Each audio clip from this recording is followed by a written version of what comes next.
Hi, welcome to Biomedical Engineers TV. In this series, we will look into MRI machines. In this video, we will cover the beginning of MRI machines, what are MRI machines, and the types of MRI machines. If you like our videos, do subscribe to the channel and give us a thumbs up. Let's begin with the history of MRI machines. A magnetic resonance imaging machine, better known as an MRI, has a long and complicated history beginning in 1945.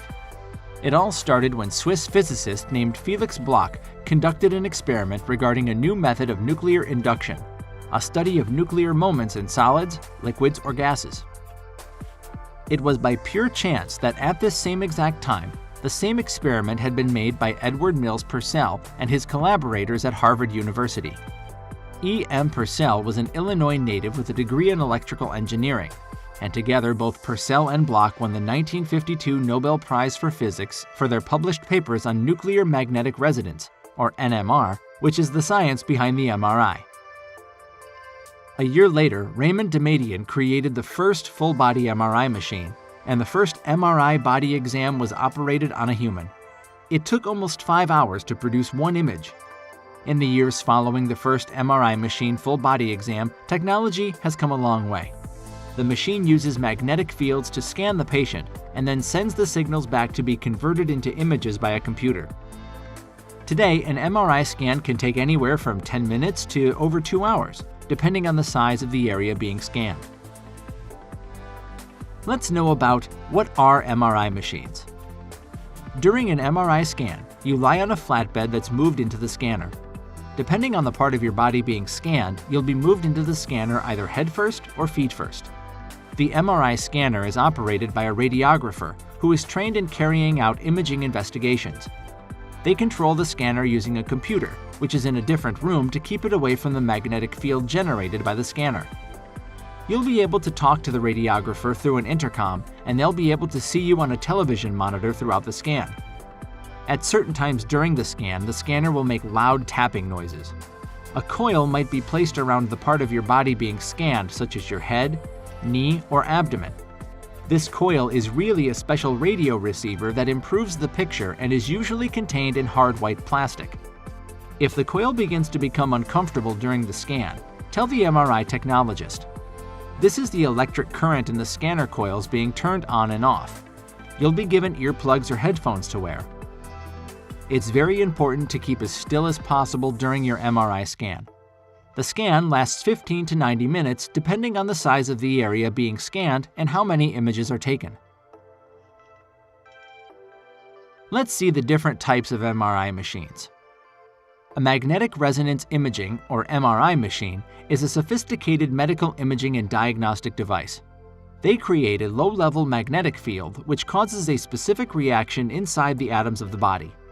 The atoms inside each type of tissue in the body react in different ways.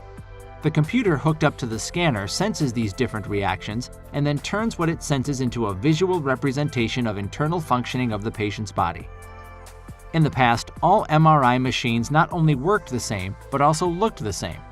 Today, though, there are 4 different types of MRI scanners available to patients. The first type of MRI machine is the traditional closed MRI. A closed MRI machine is a large tube that a patient lies in. This style of scanner almost always produces images that are of very high quality. Patient comfort in these machines is sometimes a problem. The small tube that a patient must lay in can cause a patient who is claustrophobic to panic. The MRI machine requires the patient to lie very still. Someone who is moving around can make scanning almost impossible. The small opening size of some closed MRI machines means that the overweight patients simply cannot be scanned. The second type of MRI machine is open MRI scans.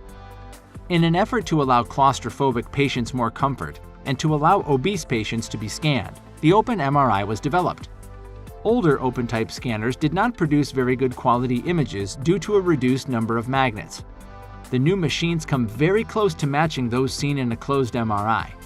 These still require a patient to lie down, but do not completely enclose the patient. The third is the standing or sitting MRI. Comfort is a very important part of patient care. The desire to increase comfort led to the development of MRI machines that allow patients to stand or sit.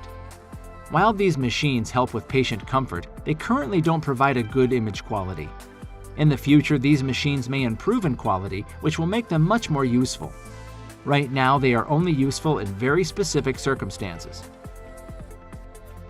The fourth is the portable MRI machine. Hyperfine, a company with offices in New York City and St. Guilford, Connecticut, won FDA clearance for the first MRI scanner that can be wheeled to the patient bedside. It's not exactly light, weighing in at 1,400 pounds or 635 kilograms, but it's an order of magnitude lighter than a conventional MRI. A motorized wheel array on the bottom makes it quite manageable to drive the scanner from room to room without actually having to push it manually. This was the first part of the MRI series videos. In the next part, we will look into components of MRI machines, types of scans in MRI machines, and helium-less MRI machines. Thanks for watching. See you in the next video.